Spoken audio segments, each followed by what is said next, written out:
I am so happy to have you on my block. As you can see, we've got a whole community of people living right here, working together to help each other and show compassion. Compassion is caring enough to do something about someone else's need. Every person is made in their own unique way, and every person can use what they have to show compassion. You want to see? They can build things. Ooh, I know. They can fix things. And even make people feel safe. Everybody has a part to play. And there are clues, even when you're young, to help you know what your part is. For instance, you might like to help your parents out around the kitchen. Someday you may be a chef. Or maybe you like building things out of Legos. You might grow up to be a construction worker. Oh, these are not toys. What if you really love animals? Oh, how cute! Someday you could be a veterinarian. Oh, even cuter! If you look really close at what you're good at and the gifts you've been given, you might get a glimpse of what you'll be like when you're older. Or, like you'll see in today's story, God can use what you have right now to do something miraculous. I'm not sure what I have to give, but I hope it involves a cute puppy.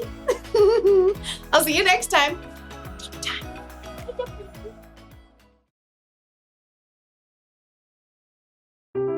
The Bible. It's 66 books of history, stories, letters, and poetry that fit together to form God's one big story.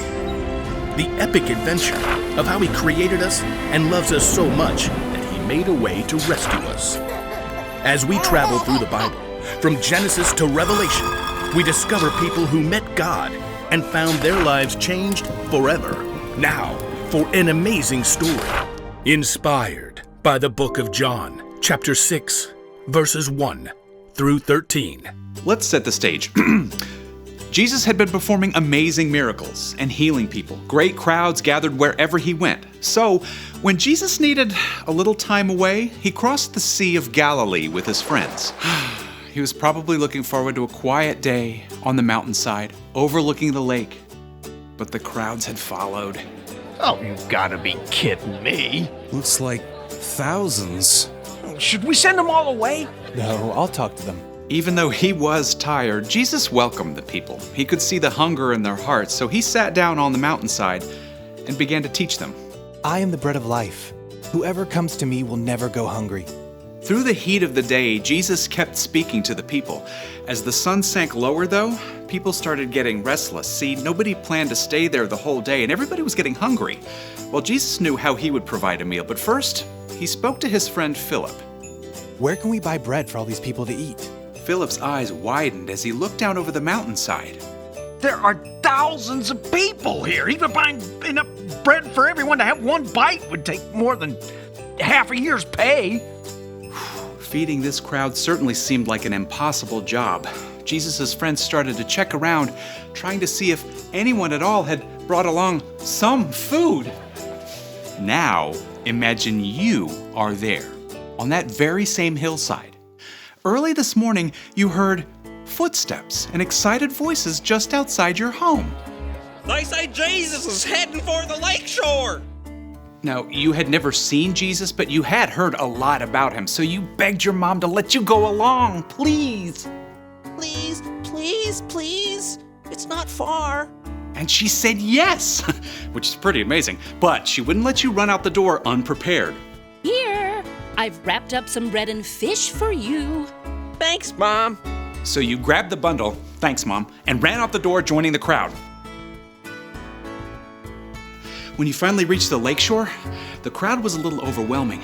But high up on the mountainside, you could see a man surrounded by a close-knit group of followers. Sometimes it's good to be little, so you make your way little by little uphill through the crowd. Excuse me? After a while, you were so close. You could hear Jesus. Anyone who hears my word and believes Him who has sent me has eternal life. You slid under someone's elbow and found a place to sit on a little rock just a few yards away from Jesus.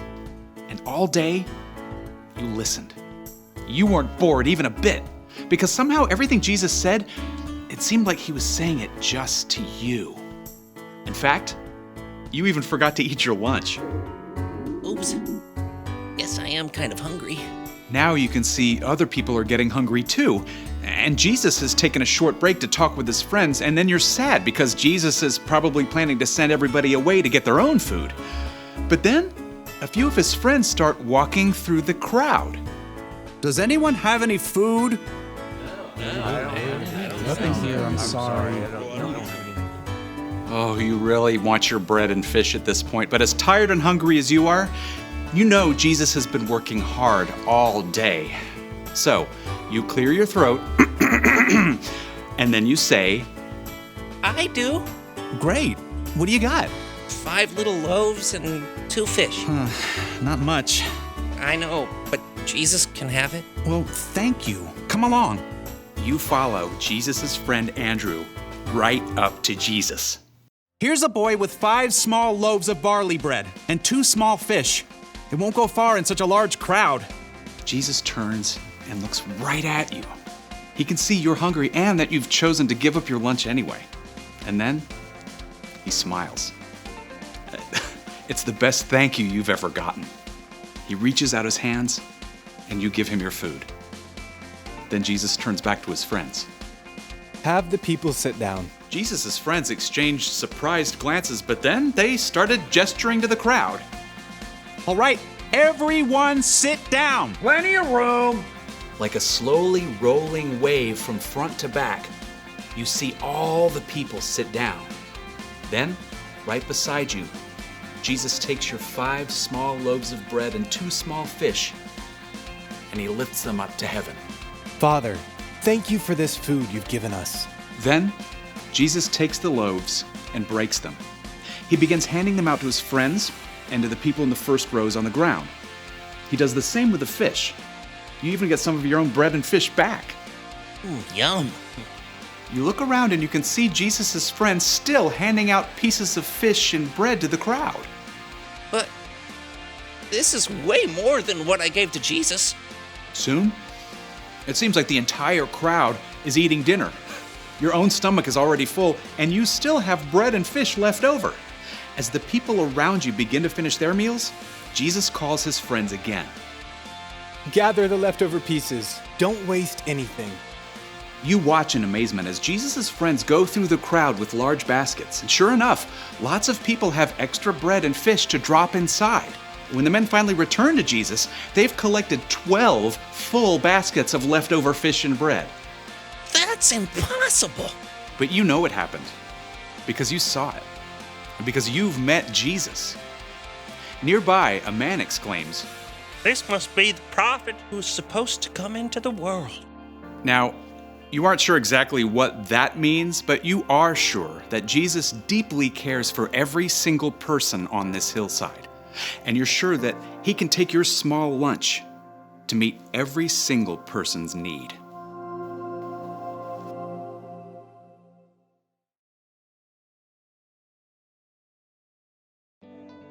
When the boy showed up to see Jesus on a mountainside with a crowd of over 5,000 people, it probably never crossed his mind that he could be part of a miracle.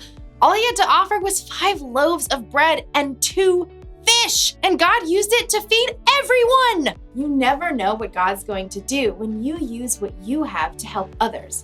So, what do you have? Do you like to entertain people? And are you good with animals? Do you like to make things grow? Do you enjoy serving others? Everybody has something they can use to help others. Could be all you need are these, your hands. Your hands can help lift things, clean things, and repair things. Something else you have is this, your brain. You can use your brain to help solve problems or to help create something incredible. And what about these? Your ears. Sometimes to help others, all you need to do is listen. And then these, your elbows. I'm not really sure what you can use your elbows for. Oh, I got it. You can use your elbows to help a small child find their parents in a crowd. Excuse me. Nailed it. The one thing to remember today is this. Use what you have to help others. You don't have to wait until you're older. God can use even the smallest things to make a big difference. I just thought of another use for your elbows. The chicken dance. Your turn.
Love one another, yeah, love one another, that's what we'll do.